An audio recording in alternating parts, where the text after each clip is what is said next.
Nallamala forest ఏరియాలో తప్పిపోయిన శివస్వాముల్ని కాపాడారు పోలీసులు. శ్రీశైలం మహాశివరాత్రి ఉత్సవాలకు శివస్వాములు భక్తులు ఆత్మకూరు పరిధిలోని వెంకటాపురం నుంచి కాలినడకన తరలి వెళ్తున్నారు. పెంటవెల్లికి చెందిన 7 శివస్వాములు పాదయాత్రగా బయలుదేరి షార్ట్కట్లో శ్రీశైలం వెళ్లేందుకు ప్రయత్నించి అడవిలో తప్పిపోయారు. సుమారు 8 గంటలు అడవిలో తీవ్ర ఇబ్బంది పడ్డారు. ఫోన్ సిగ్నల్తో పోలీసులు ఫారెస్ట్ అధికారులకు సమాచారం ఇచ్చారు. జిల్లా ఇన్ఛార్జ్ ఎస్పీ ఆత్మకూరు డీఎఫ్ఓ ఆదేశాలతో ప్రత్యేక బృందాలు శివస్వాములున్న ప్రాంతాన్ని గుర్తించి రక్షించాయి.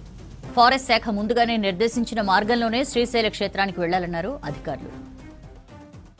అందరూ శివస్వాములు ఏ దావలో అయితే వెళ్తున్నారో వాళ్ళతో పాటు వెళ్లాల్సిందిగా శివస్వాములకు అందరికీ అటవీ శాఖ తరఫున విన్నవిస్తున్నాము. కాబట్టి అందరూ మా యొక్క విన్నపాన్ని ఆలకించి అందరూ అదే దారిలో వెళ్తారని కోరుకుంటున్నాము. మనోజ్ సామాది తెలంగాణ పెంట్లవెల్లి. మేము శ్రీశైలం యాత్ర బయలుదేరాక మేము ఫారెస్ట్లో తప్పిపోయినాం. ఫారెస్ట్ అధికారులకు ఫోన్ చేస్తే వాళ్ళు వచ్చి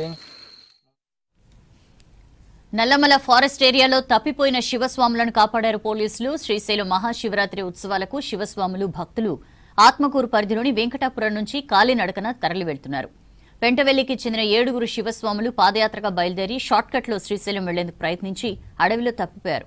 సుమారు 8 గంటలు అడవిలో తీవ్ర ఇబ్బంది పడ్డారు. ఫోన్ సిగ్నల్తో పోలీసులు ఫారెస్ట్ అధికారులకు సమాచారం ఇచ్చారు.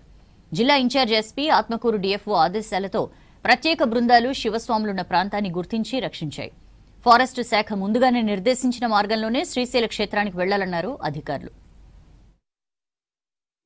ఇంకొక రకంగా కానీ మీరు వేరే దావలను చూసుకొని ఇబ్బంది పడవద్దు. మీరు ఎట్టి పరిస్థితుల్లో కూడా పాదయాత్ర వెంకటాపురం